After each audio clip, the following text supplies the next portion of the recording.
So Conor Benn's been going back and forth with Gervonta Davis. Obviously, this comes off the back of Conor Benn having this farce of a fight against Pistol Pete Dobson, which sounds like some GTA Online character, in a Las Vegas card that was akin to a York Hall card in London. And let's be honest, he flattered to deceive. And Gervonta Davis has called him out on this. This is Benn's second fight in his weird comeback. He had another American fight against some unknown Mexican last year, which nobody talks about. And now he's fought Pete Dobson, and he went 12 rounds for the first time in his career. And I'm not saying the performance was terrible, but if you look at the way he's being pushed by Eddie Hearn, the British media, and yeah, it's not a very good advert for our British boxing when apparently one of our biggest stars goes over there and doesn't perform exactly stellar against some random American. No offense to Pistol Pete, but I don't think any Americans were very high on him. They probably didn't even know who he was, and he went 12 rounds with him. And I did see a lot of people saying, oh, where's the punching power? I thought he was this knockout machine.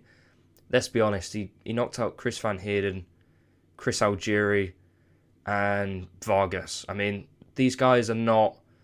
They're not a kind of measure of someone's punching power. I mean, Conor Benn has power, obviously, but he was built in a way, and I think this is just promotion, really.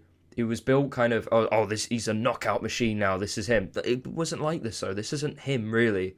So I wasn't surprised that he couldn't, knock out Pete Dobson. I mean, he was a lot bigger. You can see in there, and I've said this before, Conor Benn is not a very big person at welterweight. Like, he's very skinny.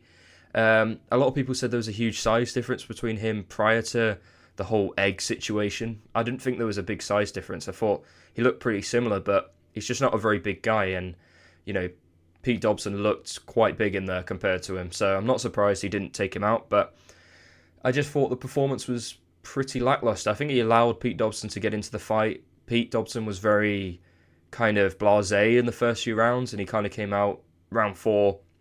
And he landed a lot of shots on Conor Benn. Conor's defense is really poor. And the thing with Conor Benn, he is just asking to be put down with the way he's so aggressive and all-out attack. He's like essentially ultra-attacking in FIFA. You just know that you just want to get a goal, but you know full well that you can get, goals coming back at you because you're so wide open. Conor Benn is like that. He is asking for an elite welterweight. Not even an elite welterweight, just someone who knows how to counter. He's asking to be put down. But anyway, yeah, so Gervonta Davis, he saw this performance, obviously, and he was on Twatter, and he said, no funny, the way you looked last night, give me 3 weeks and a weekend in Turks, and your ass is grass, you hear me? And that was an awful American accent.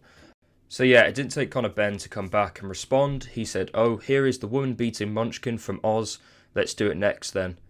A bit harsh. Not too sure why Conor Benn's talking about someone's height. Anyway, so it's interesting. I didn't think Gervonta Davis would stoop to this level. I think he would be a bit too big for Conor Benn, as in like a name.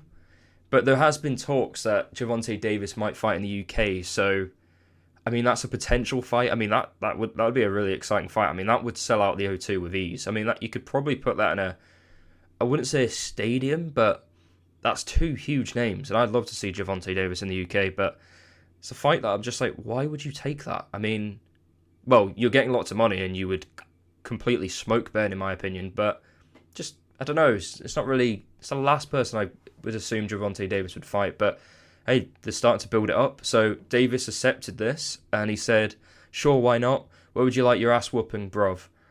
So Conor Benn obviously rushing straight to Eddie Hearn. He said, Eddie Hearn, drop the munchkin a DM to get this fight made next. I'm sure he'll screenshot the conversation anyway, so we will see who's full of shit. See you soon.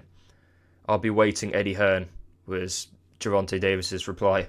So what do you make of this? I mean, this is it's a fun matchup, let's be honest. I mean, I think it's a mismatch personally, but I don't know. I respect Conor Benn, I guess, for just kind of being open for anybody. I mean, he's been talking about Devin Haney. He's now talking about Tank. I mean, there's a big size difference between Tank and Conor Benn, but I mean, that's a huge fight that could happen in the UK. Like I said, Gervonta Davis is apparently looking to fight in the UK for some reason, so I mean, that sells out the O2 all day long. I just don't know. It's just a weird matchup that I just never thought would occur. So there we go. Gervonta Davis, Conor Benn. I mean, I don't think that's going to happen, but it sells. Let's be honest. So I don't know. Let me know what you think.